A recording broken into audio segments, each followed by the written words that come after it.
Hey, good day everyone. Pasebore here, and we are to discuss and to provide the predictions that we have for today for our MPBL games. And as always, there are 3 games for today starting at 4 o'clock p.m. And again, I'm welcoming those na ngayon lang nakadala or nakapag-view ng ating channel, Paseboller.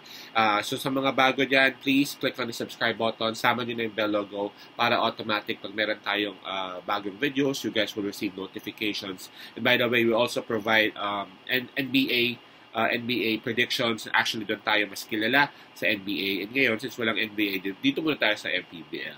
Okay? And by the way, I'm also inviting those who are interested to have our MLB best picks or MLB premium picks. So that's baseball. You can just actually reach us through Instagram, Telegram, WhatsApp, or even Messenger account. Just take a look at the descriptions of our videos and you would see the details right there. Okay, so pag-usapan natin to. Again, there are 3 games for today. Starting off with the one that starts with 4 o'clock p.m. That will be between Sarangani Province and Pasay Voyagers. The spread that is given is minus 11.5, and that's given towards Pasay Voyagers. Now, let's take a quick look dun sa kanilang standings. Starting with Pasay Voyagers, since they are the ones who are having a better record. Pasay Voyagers, they have a record of 10 wins and 7 losses. 10 wins and 7 losses, ha?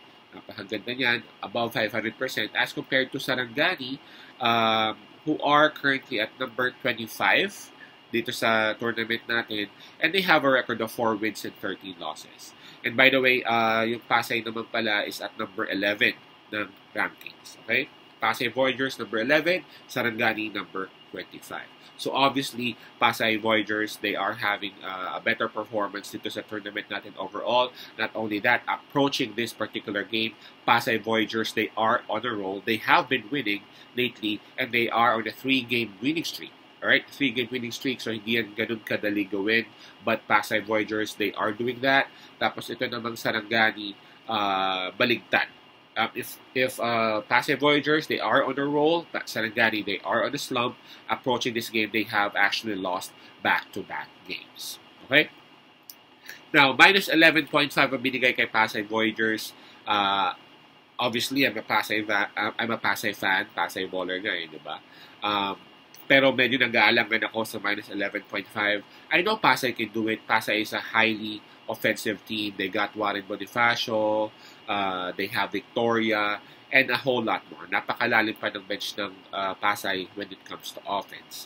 Pero yun nga, kagaya ng paulit-ulit kong sinasabi sa ibang videos when I talk about Pasay Voyagers, ang pinaka-problema ko about Pasay is their defense, diba? Hindi ko alam kung talagang medyo wala lang silang legit na sentro. Nagsisentro kasi dyan si Warren Bonifacio, diba? Which is, who is pretty much number 4 talaga siya 4-3 siya. Wala yung legit na sentro talaga, yung pang-depensa, pang-rebound talaga. And again, I'm not saying Warren Bonifacio can't do that. I'm just saying na yun ang trabaho niya. Depensa at rebound. Nakukulangan ako sa Pasay when it comes to that. At yun ang pretty much tendency ng Pasay, diba? They will win, yes, but they actually let their opponents chop down the lead. Lalamangan Pasay ng I guess that was Bataan ata yun. Napaka-umpisa ng laban, tinambakan agad nila, at I guess at one point umabot pa nga ata siguro ng 15-20, but then it ended up with a 4-point lead. Alam mo yun, they have this tendency na mahabol talaga because of their defense. At kahit anong gawin naman kapag lamang na lamang ka, kahit saan ka pa magpunta, medyo nagre-relax talaga ang defense ng isang team. Diba? Kahit sa barangay pa yan, kahit sa PBA o NBA man yan. Talagang nagre-relax talaga ng pakunti, pagpalaki ng palaki ang iba. So, yun ang tendency ng Pasay. And itong Sarangani naman, they have capable players to score, di ba? Led by Marvin Hayes. So, dumagdag sila, nag-improve ang roster ng Sarangani. Yun nga lang, since then, isa pa lang din yung nako-convert nila into a win. Kagaya nga na sinabi ko, back-to-back losses sila approaching this game. So, medyo hindi pa rin ganun kaganda yung rhythm ng Sarangani. Akala ko talaga, nung nakita ko yung pagdating nila Marvin Hayes, akala ko magsusunod-sunod yung panalo nila. Pero yun nga, hindi. Parang tinalo lang nila nun Bicol. And after defeating Bicol, wala na. Yun, back-to-back losses na naman itong si Sarangani. Pero dito sa game na to, I guess I'm gonna side with Sarangani Marlins. Itong si Sarangani Marlins kasi, again, highly likely mananalo si Pasay, pero again, they have capable scorers. Not only that, medyo may hustle sila sa depensa, and that might actually give some problems kay Pasay a little bit lang naman. Pasay, for me, ang nakikita ko dyan, ang prediction ko dito sa actual game na to is that Pasay will win the game, but Sarangani will actually cover the spread. So, alright, so yun ang ating prediction sa unang game na to. I'm siding with Sarangani Marlins with a plus 11.5. Okay, so let's move forward dun sa second game natin. And the second game is between Mindoro Tamaraws and Parañaque Patriots. The spread that is given is minus 9.5, and that's given towards Parañaque naman. Now, let's take a look at the records of these two teams, starting with Parañaque. Ano si Parañaque? Parañaque, they are at number 12. Actually, pareho sila ng record ni Pasay, 10 wins and 7 losses. Ang kalaban nila, Mindoro, is at number 22 ng ating tournament with a record of 5 wins and 12 losses. So, struggle din talaga si Mindoro. Parañaque is having a much better record than Mindoro.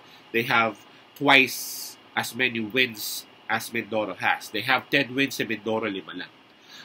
But in terms of momentum, we have to give it to Mindoro. Somehow may momentum yung Mindoro. Mindoro is coming off a win. Diba? Tinalo nila yung Imus, 14 points. Although yes, some may say, Imus lang yun. What do you expect? Talagang tatalunin ni Mindoro yan. But still, winning a game plus double-digit win pa siya, that would actually boost their confidence approaching this game. Now, to si Parañaque naman, galing naman sila sa talo. So again, in terms of momentum, medyo may lamang talaga si Mindoro. But for me, considering the spread na minus 9.5, hindi pa rin siya enough sa akin para mag-convince, hindi pa rin siya enough sa akin para ma-convince na mag-side kay Mindoro. Mindoro kasi meron silang sobrang lakas ng inconsistency nila. Sobrang lakas ng inconsistency nila. Pansin ko yon, when you feel like okay na si Mindoro, mukhang magsusunod-sunod na to, magtatalo na naman yan sila. Ewan ko ganun yung kita ko papakitaan tayo ng isang napakagandang laro ni Mindoro, tapos susunod napakapangit naman. Alam mo yun? They have that tendency, and it's proven dito sa tournament na to. Plus si Parañaque naman, they are consistent. They are consistent. Yes, they have losses, 7 losses na rin si Parañaque, pero kita mo naman mas maraming panalo, and they are consistent. Kung matalo man si Parañaque, kita mo they will put up a fight. And for me, Parañaque is also one of the most complete teams dito sa PBL. I'm not saying they are the best team. Obviously, they're not. But what I meant by that is, when I said na complete sila, is meron silang mga gwardiya, marami silang legit na gwardiya, marami silang shooters, outside shooters, marami rin silang malalaki. Okay? So, yun yung sinasabi ko when I say na they are one of the most complete teams. So, I will side with Parañaque in here with a minus 9.5 spread. Okay? Alright, so punta naman tayo. Madali ng konti dahil meron tayong i-coach ng 11 o'clock na game. Yung pamangkin ko. Under 14 yon.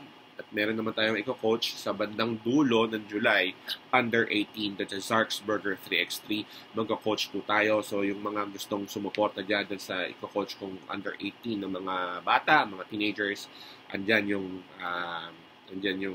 Gcash ko, or andyan yung whatever. Kontakin nyo na lang ako. Okay?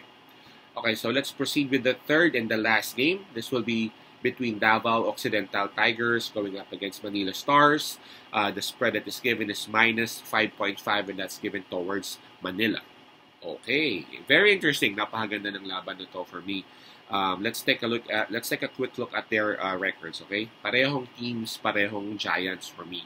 Starting with Manila, they are at number 6 ng ating record with a standing of 13 wins and 4 losses. Napakainit ng Manila for their last 5 games. Panalo yan lahat. Now, if we will move to Davao Occidental, mainit din. 11 wins and 5 losses. So, in terms of wins, dalawa lang ang diferensya ni Manila. And Davao is also coming off a win. And out of their last 5 games, they have won 3. So, Davao, again, for me, it's both of these teams, since they are giants, they are consistent. Both of them. Okay, both of them. Obviously, alam naman natin ano nangyari sa Manila, di ba? They got Greg Slaughter, and when they got Greg Slaughter, doon na nagsimula yung kanilang juggernaut. Talagang ang hirap na nila talunin. Yes, there were games na medyo naging close, di ba? I guess yung laban nila sa Pasay, close na 3 lang ata lamang. 2, I'm not sure, I forgot. Medyo matagal na. Pero dikit, di ba? Kaya silang dikitan at nahahabol sila sa dulo. But at the end of the game, or at the end of the day, si Manila pa rin ang nanalo. That's, again, when Greg Slaughter arrived dito sa Manila Stars. Now, Davao naman, Davao Occidental, ang maganda sa Davao Occidental is that they have a deep rotation. And when I say deep rotation, kahit yung second unit nila, parang pwede siyang maging starting 5 for other teams, di ba?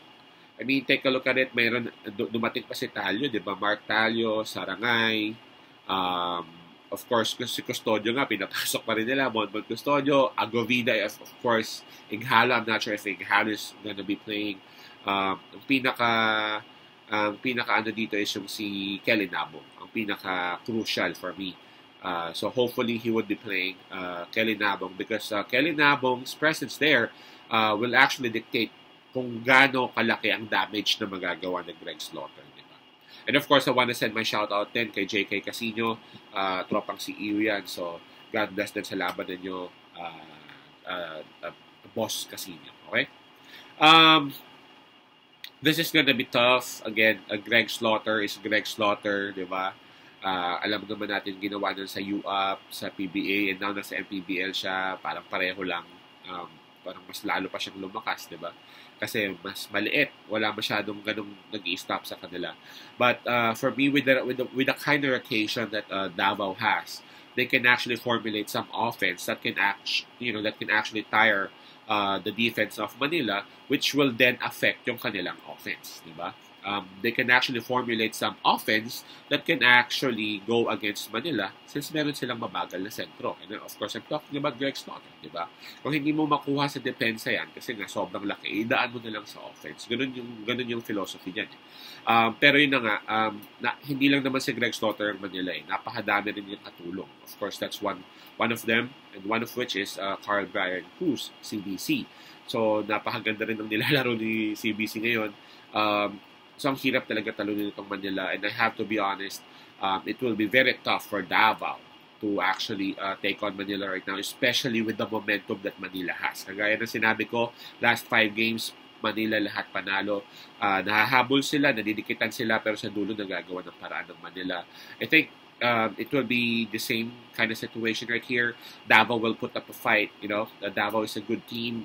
I don't think matatambakan yung Davao. But Manila will still win. I think that's what's gonna happen. But, hindi tayo magmamoneyline. Ang pinaka-suggestion ko dito sa third game na to is for you guys to take Davao with a plus 5.5 on it. Davao is very much capable in terms of offense, and they have somebody to put on Slaughter para kahit paano mapagod naman si Greg Slaughter. So, I'm gonna take on Davao with the plus 5.5, who knows, baka madali pa nila yung Manila, pero again, because we're talking about money right here, we're talking about prediction, I'll go ahead and suggest Davao with the plus 5.5 para mas safe ng count din. Again, on the third game, my pick would be Davao Occidental Tigers with the plus 5.5. And there you go. Those are the predictions that we have for today for MPBL. Maraming pong salamat uli. Yung sa mga nagme-message dyan, kung mag-ano ba tayo sa PBL, sa volleyball, again, hindi ko po mapangako kasi medyo marami rin tayong ginagawa. Pero tignan po natin, okay? I'm very interested to watch PBL as well, especially may mga bagong players ang bawat team. Salamat at ingat palagi. Konting disiplina sa pagtaya. Always take care of your family and loved ones. Peace out. Pasay loob. God bless.